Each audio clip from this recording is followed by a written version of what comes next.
నమస్తే సార్. నమస్కారం అండి. టీడీపీలోనేమో కాపులేమో ముఖ్యమంత్రులు కావాలి, వైసీపీలో ఈ జన్మలో కాదు వచ్చే జన్మలో కూడా వద్దంటున్నాడు రాంబాబు గారు. బానిసలే అంటున్నాడు జగన్మోహన్ రెడ్డి గారికి. మరి దీన్ని ఏం చేస్తారు? కాపులు సావతిస్తారా, చేదరిస్తారా రాంబాబు లాంటి వాళ్ళు? రాంబాబు లాంటి నీచుడు, దుర్మార్గుడు, దరిద్రుడు రాజకీయాల్లో ఇంకొకటి ఉండదు. ఎందుకంటే ఎప్పుడు కూడా కాపుల గురించి మాట్లాడుతూ కాపులు ముఖ్యమంత్రి కావాలి అని మీరు సింగిల్గా పోటీ చేయండి అని చెప్పి పవన్ కళ్యాణ్ అంటాడు. తెలుగుదేశం పార్టీకి కాపులు ఎప్పుడైనా ముఖ్యమంత్రి అవుతారా అని చెప్పేసి వ్యంగ్యంగా మాట్లాడతాడు. అలాగే వైఎస్ఆర్ కాంగ్రెస్ పార్టీలో కాపులు ఎప్పుడు కూడా ముఖ్యమంత్రి అవ్వరు అని చెప్తారు. అంటే ఏంటి ఈ డ్రామా? అంటే జగన్మోహన్ రెడ్డి సంకనాకడానికి వీళ్ళు ఎప్పుడు రెడీగానే ఉంటారు. జగన్మోహన్ రెడ్డిగా ఏమో ఊడిగం చేయడానికి వీళ్ళు రెడీగా ఉంటారు. కానీ ఉన్న పార్టీల్లో మాత్రం ముఖ్యమంత్రి అవ్వాలి.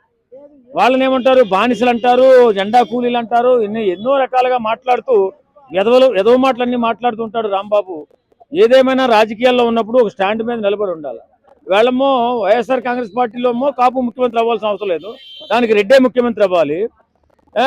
తెలుగుదేశంలో కానీ జనసేనలో కానీ కాపు ముఖ్యమంత్రి కావాలంట. ఏం మాట్లాడతారా బాబు మీరు? నాకు అర్థం కాదు. ఎప్పటికైనా జనసేన పార్టీ ముఖ్యమంత్రి అయితే పవన్ కళ్యాణ్ గారు అవుతారు. టీడీపీ పార్టీ ముఖ్యమంత్రి నారా చంద్రబాబు నాయుడు గారు అవుతారు. మరి వైఎస్ఆర్ కాంగ్రెస్ పార్టీ ముఖ్యమంత్రి జగన్మోహన్ రెడ్డి అవుతాడు. అప్పుడు మీ కాపులంతా ఎవరికి సపోర్ట్ చేయాలి?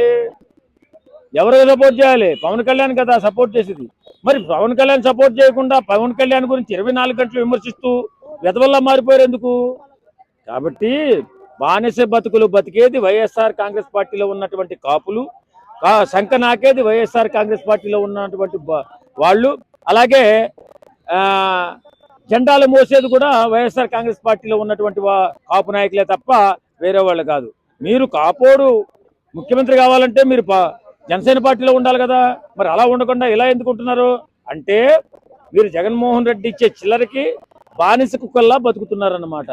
కాబట్టి ఈ వైఎస్ఆర్ కాంగ్రెస్ పార్టీలో ఉన్న కాపులను ఎవరు నమ్మొద్దు. వీళ్ళు మాట్లాడే మాటలు అసలు పట్టించుకోవద్దు. వీళ్ళు బానిసలుగా ఉంటూ జనసేన వాళ్ళు ఏంటి టీడీపీకి బానిసగా ఉంటున్నారని చెప్పి అంటున్నారు. దాన్ని ఏ విధంగా చూడాలంటారు? మరి అదే బానిసగా బతుకుతూ బానిసలా బతుకుతున్నారు అంటున్నారు. కాబట్టి వీళ్ళకి సిగ్గులేని బతుకులు కాబట్టి వీళ్ళని 11 సీట్లకు పడగొట్టి వేళ రోడ్డు పాలు చేశారు జనాలు. ఏదేమైనా రాజకీయాల్లో మంచితనం, మానవత్వం, సేవాగుణం ఉన్నవాడే ఎప్పటికైనా ఒక స్థాయికి ఎదుగుతాడు. ఈవేళ 4 సార్లు ముఖ్యమంత్రి చంద్రబాబు నాయుడు గారు ఎదిగారంటే ఆ విజన్ అలా ఉంటుంది. పవన్ కళ్యాణ్ గారు ముఖ్యమంత్రి కావాలని మాలాంటి వాళ్ళు కోరుకుంటున్నామంటే ఆయన మంచితనం, మానవత్వం అలా ఉంటుంది. జగన్మోహన్ రెడ్డి అనేవాడు తండ్రిని అడ్డు పెట్టుకుని రాజకీయాల్లోకి వచ్చినాడు తప్ప వేరేది కాదు. ఎప్పుడైనా సరే వైఎస్ఆర్ కాంగ్రెస్ పార్టీలో ఉన్న కాపులంతా కూడా పాలికాపులు, బానిసలు.